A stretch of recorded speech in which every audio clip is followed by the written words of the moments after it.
In this lesson, we are going to go over how to properly apply an Elizabethan collar. An Elizabethan collar, or an e-collar, is a plastic or fabric hood that is placed around an animal's neck. And this is normally done to prevent the animal from licking and chewing at a surgery site, a wound, or dressing. Anybody with proper training on how to put together and apply an Elizabethan collar can do this. And most commonly in a veterinary clinic, this would be a vet assistant or a vet technician. Step one is to choose the correct size of e-collar for the patient.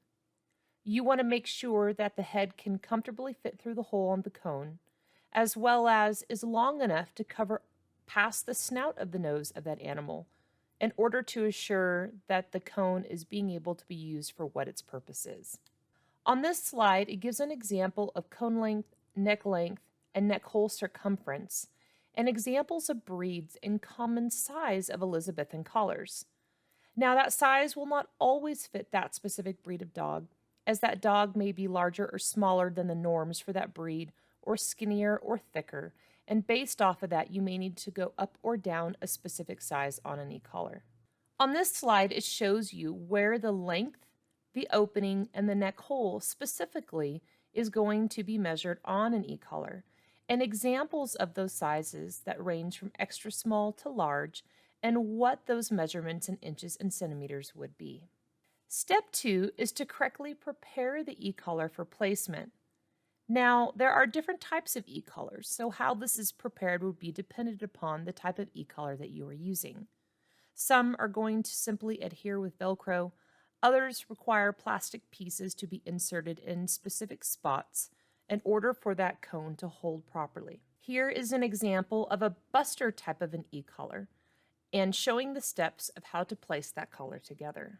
Step 3 is to correctly place the e-collar on the animal. You want to make sure that you place it over that head, including the ears comfortably, to where that collar is snug and secure but not too tight. Here's an example of the length of the collar past the snout of the animal. Step 4 is that the placement was adequately secured so that the animal cannot remove the e-collar. You really want to make sure that that animal cannot put their paws up and slide that collar off of their face. Step 5, the e-collar was secured such that the animal's breathing was not restricted. Normally, you're going to adhere that e-collar to the collar itself of the animal, or you're going to place a section of rolled gauze through the loops at the end of the collar and tie them with a bow across the back of the animal. This will allow the collar to stay in place and not to be easily removed from the animal. You want to make sure that you can still fit a finger or two underneath that gauze as to not restrict the breathing of that animal.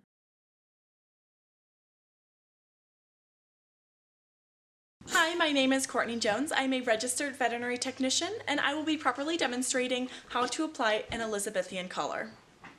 I'm going to start by making sure I have the appropriate size. Today I will be using a 20 centimeter Elizabethan collar, and that will fit my patient perfectly. To correctly put together the Elizabethan collar, I want to make sure that I have my two open holes on top of the other side of the Elizabethan collar, and then to secure it with my long plastic strap.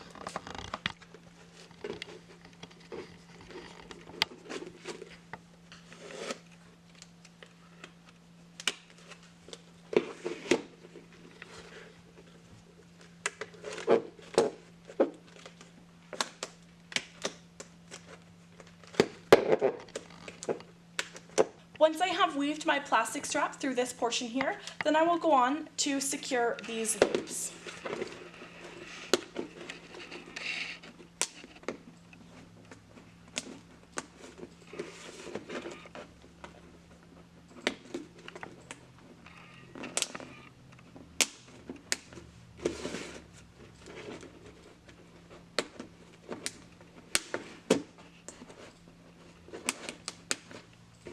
Once I have put together my e-collar, then I will apply stretchy gauze, or if the patient has their own collar, you can weave the collar through this as well.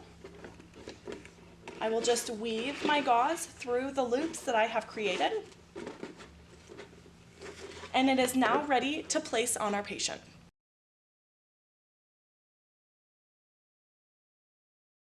Once I have my gauze applied to my e-collar, I will place it over the patient's neck and tie it appropriately.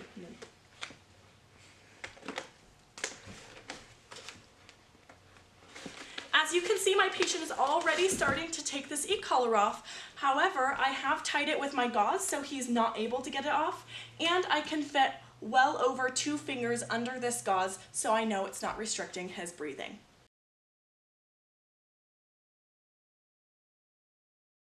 I'm going to properly demonstrate how to apply an Elizabethan collar. I'm going to choose the correct size of e-collar for the patient. For Manny here, I will be using a 30 centimeter e-collar to fit around his bulky neck. I'm going to correctly prepare the e-collar for placement, making sure that my open holes are going to be on top of where I'm going to be weaving my plastic strap through.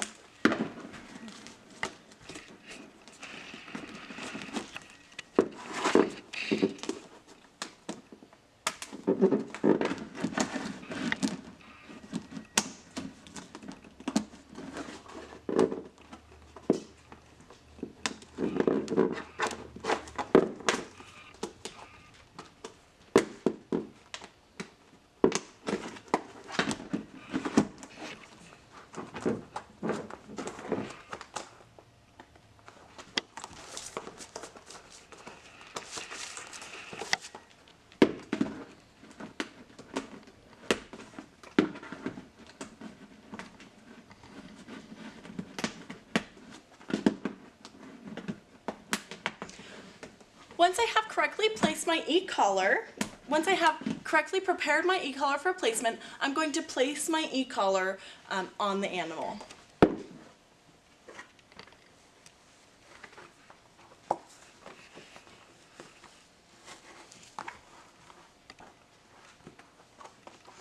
Once my e-collar has been placed on the animal, I'm going to adequately secure it so that the animal cannot remove the e-collar. Today I will be using stretchy gauze instead of a collar.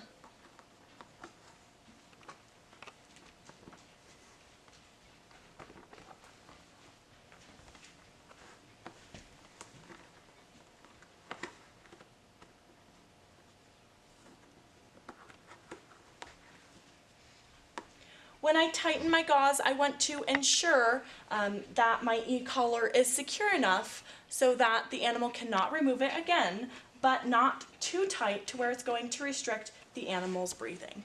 And that is how you properly place an Elizabethan collar.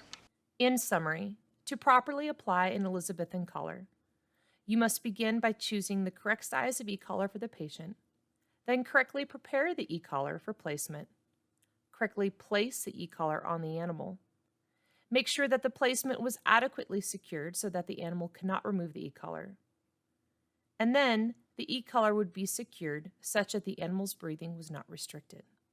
And that is how to properly prepare an Elizabethan collar.